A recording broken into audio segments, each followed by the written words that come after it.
You know, they say that some people have voices, and there's such a variety of voices among the birds, isn't there? And I love them all. And it's the same with people, you know. People may think, oh, they haven't got a good voice. When actually, it's nice. It suits the person. For example, I mean, you might think I'm a bit strange, but I like a crow. You cannot sing like a skylark. I cannot sing it at all, but I talk to them and they've got good voices. And they're very protective and they bring you presents sometimes. Aye, you jackdaws and that. And, so if you've got a voice like a crow, don't worry about it. Don't worry about it. Just sing. Just sing. I know that somebody, she loves fucking, she's got such a wide vocabulary of a musical taste. And yet she says she can't sing. What? Even if you sing like a crow, I would like it. Silliness. These humans on this earth, father. What? What?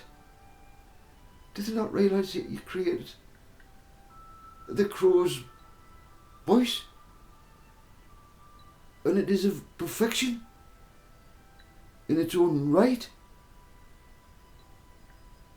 Do they not realise these things? You humans. Forgive me. I'm not being condescending. I apologise. What kind of fool am I? The most holy place is it's first actually described in the book of Exodus, right? As part of the instructions given to Moses for the construction of the tabernacle.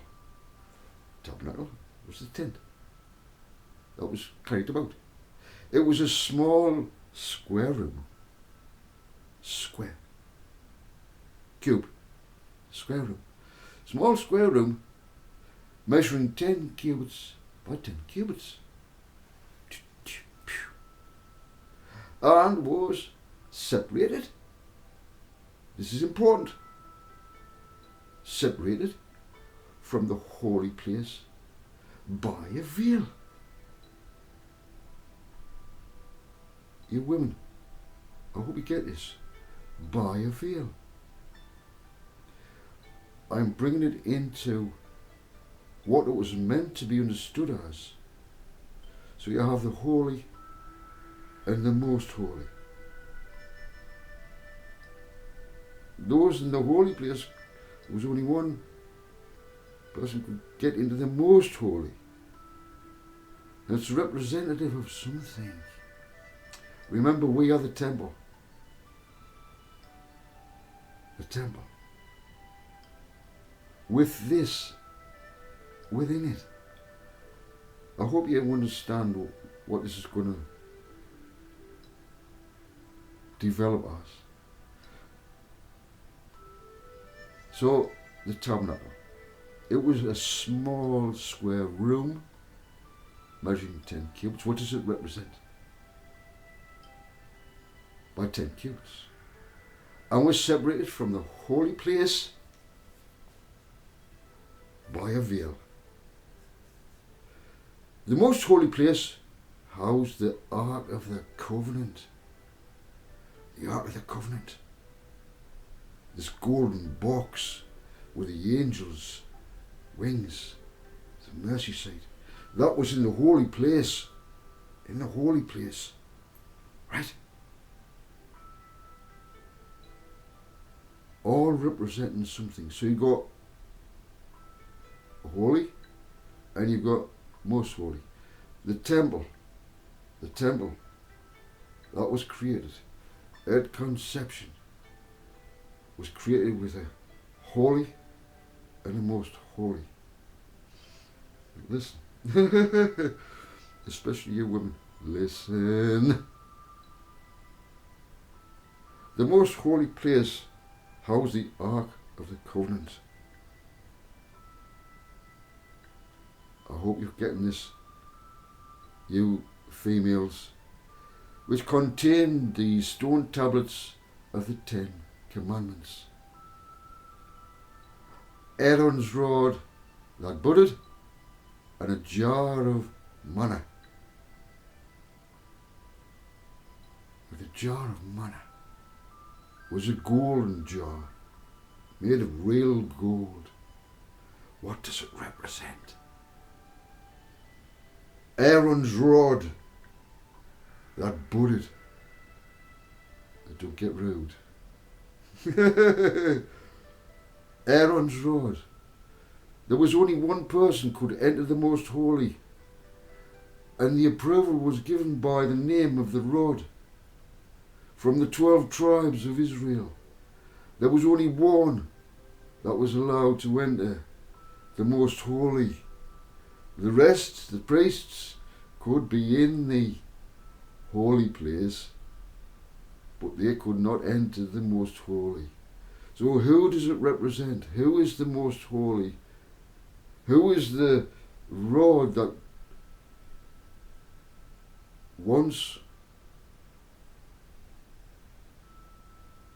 and what does it represent? The covenant. The covenant. Aaron's rod. At a certain point in time, the marriage, the conception, the coming together. This happens in the most holy. It has a veil.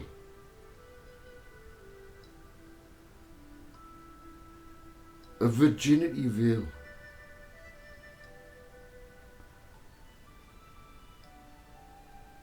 And this is why I'm saying to you, females, you are made so special at birth. At the moment of conception.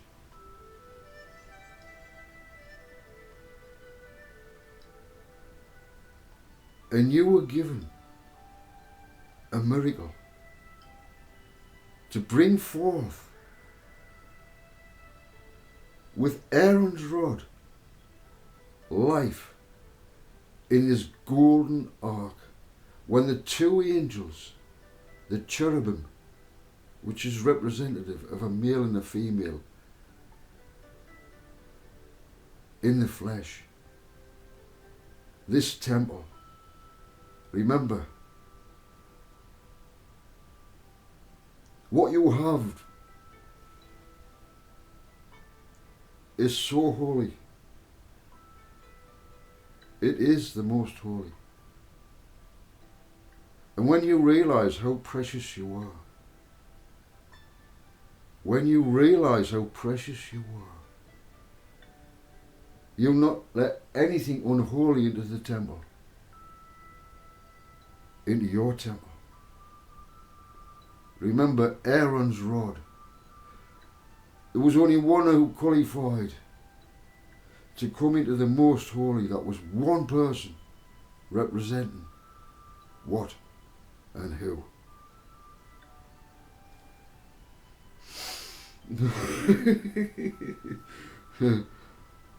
Well,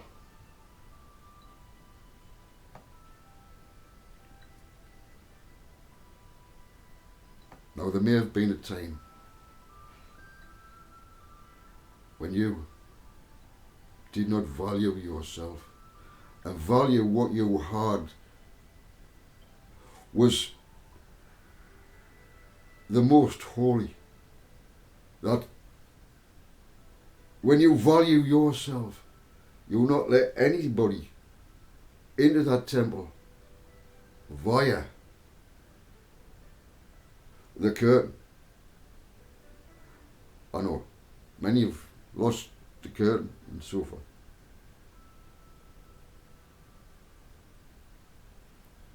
I've already said about cleansing the temple.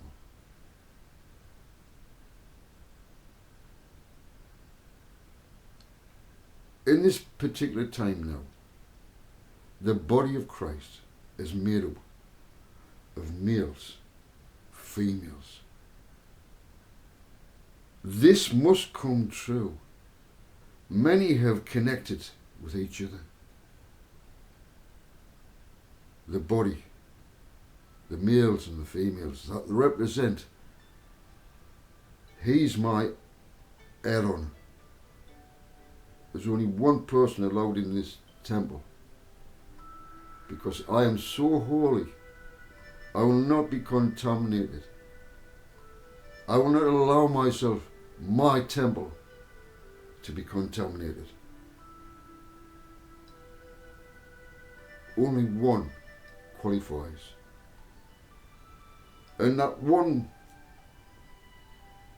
was approved by who?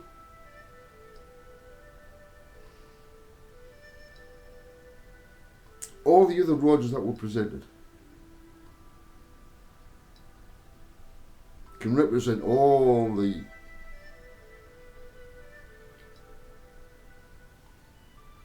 males.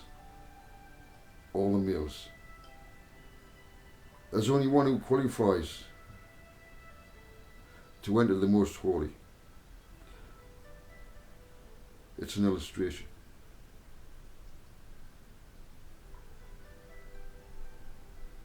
So Aaron also must be holy, uncontaminated, exactly the same. Otherwise he brings in, with Aaron's rod, contamination into someone's temple. And I'm afraid to say there's a lot of men out there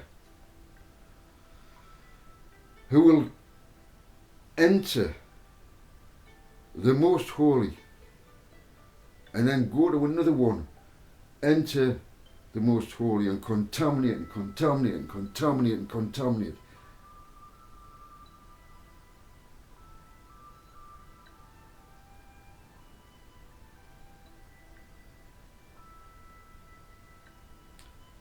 I don't need to go into the details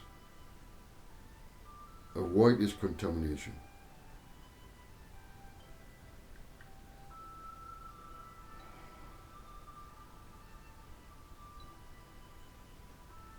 It can be of the mind. Something happens to the mind when this act happens. Remember, Aaron. Well, let's have a look at this out. Shall I look this far? Just to show. Okay, Hebrews. Let me just read this to you. This is an ancient text. Hebrews is near the end of the Bible. It's not at the beginning of the Bible, Genesis. It's near the end. It's in the Christian Greek text, the scriptures, yeah?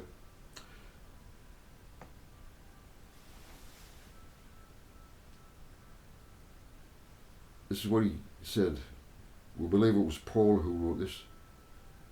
It's Hebrews 9 verse, I'll read verse 3, 4, perhaps 5.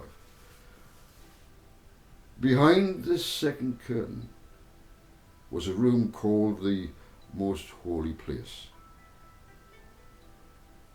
contained the golden altar of incense, the manna, and the golden covered ark of the covenant. Inside the ark with a golden jar of manna. So you had the incense one, and you had